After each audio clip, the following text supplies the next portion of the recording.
শেখ হাসিনার মতো একটা দুর্দণ্ড প্রতাপশালী স্বৈর শাসক যে হেলিকপ্টার করে চোরের মতো বাংলাদেশ থেকে পালিয়ে গেছে, এই গণ অভ্যুত্থানে এর চাইতে বড় প্রাপ্তি আর কি হতে পারে? শেখ হাসিনা হচ্ছে ভারতের একটা সেবাদাস এবং ভারতের একটা পুতুল এবং ভারতের আশ্রিত একজন নারী এবং শাসক। এই গণ অভ্যুত্থানের মাধ্যমে ভারত এবং শেখ হাসিনা যৌথভাবে সেটা প্রমাণ করেছে কার কতটুকু অবদান আর কে কি পেয়েছে। ভাই, শেখ হাসিনা চলে যাওয়ার চাইতে বড় প্রাপ্তি আর কি হতে পারে? শেখ হাসিনার মতো একটা দুর্দণ্ড প্রতাপশালী স্বৈর শাসক যে হেলিকপ্টার করে চোরের মতো বাংলাদেশ থেকে পালিয়ে গেছে, এই গণ অভ্যুত্থানে এর চাইতে বড় প্রাপ্তি আর কি হতে পারে? আমি আরো একটা কথা বলি, আরো একটা অর্জন আছে, সেটা হচ্ছে শেখ হাসিনা ভারতে পালাইছে। এটা একটা বড় অর্জন। শেখ হাসিনা যদি অন্য কোথাও যাইতো, আমাদের অর্জনটা এত বেশি হইত না। কেন আমরা সবসময় বলার চেষ্টা করেছি শেখ হাসিনা হচ্ছে ভারতের একটা সেবাদাস এবং ভারতের একটা পুতুল এবং ভারতের আশ্রিত একজন নারী এবং শাসক।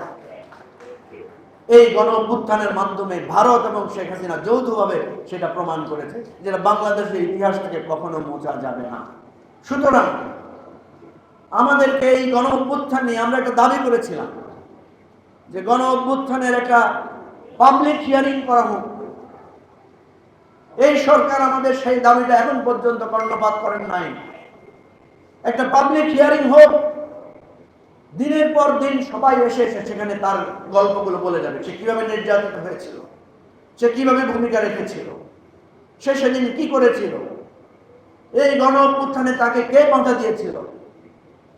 এই স্মৃতি ইতিহাস হোক না পৃষ্ঠার পর পৃষ্ঠা, হোক না হাজার মাইল লম্বা, হোক না দিনের পর দিন, কিন্তু এই স্মৃতি, এই চারণ যদি সবাই করতে পারত, সবাই যদি সেই সুযোগটা পেত, আমরা কি জানি সেই গ্রামান্তরের মায়েরা, বোনেরা, বন্ধুরা, স্কুলের ছাত্ররা কিভাবে এই গণ অভ্যুত্থানে ভূমিকা রেখেছে। আমরা তো তাদের ইতিহাসগুলো শুনতে পাচ্ছি না। আল্লাহ মানুষকে দুটা জিনিস দিয়ে পরীক্ষা করেন, একটা দিয়ে আর একটা নিয়ে। আপনাদেরকে নিয়ে পরীক্ষা করেছেন মাসের পর মাস, বছরের পর বছর। সত্য কথা, বিএনপি, জামাত, হেফাজত, আমরা যত রাজনৈতিক আন্দোলন আছে, আমরা অনেক কিছু হারিয়েছি, কিন্তু আমরা ধৈর্যশীল ছিলাম, আমরা লড়াই চালু রেখেছি। এখন সব কিছু পেয়ে গেছি আমরা একসাথে।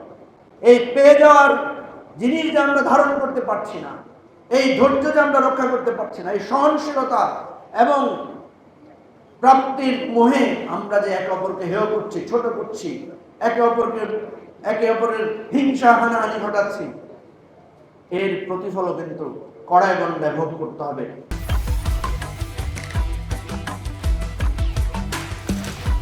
Bring the treat and split it up. It's way fun, fast and smart. Sign up for PathaPay. PathaPay, your universe, your way. ইতিহাস হয়তো কিছুদিনের জন্য সুযোগ দেয়, কিন্তু চূড়ান্তভাবে ইতিহাস কখনো ক্ষমা করে না।